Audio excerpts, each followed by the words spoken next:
All right, so this is a short little video on anonymous forms I'm going to make real quick within Nintex Workflow Cloud.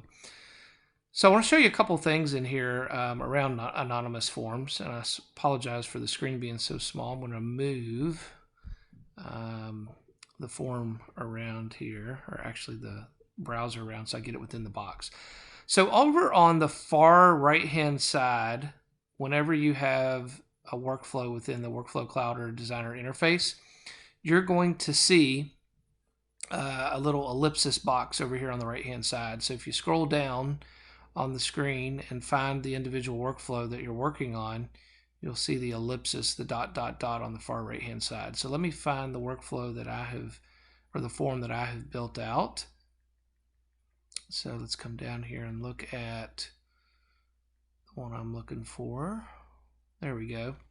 So this one right here. So this is the workflow and the form combined into the same item. And over here on the right-hand side, the dot, dot, dot, if you'll click on that, you'll see right here the form URL snippet. So if I click on that, that will give us the location of the form. So when you publish the form, we host the form right here.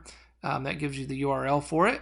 And then right here is the little iframe snippet that you can use to embed it in that page. So that's where the output is located right there.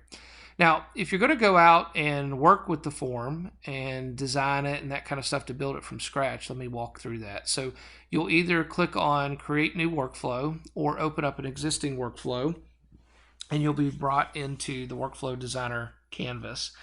And when you create the workflow for the very first time, you're going to choose what the trigger for that workflow is going to be.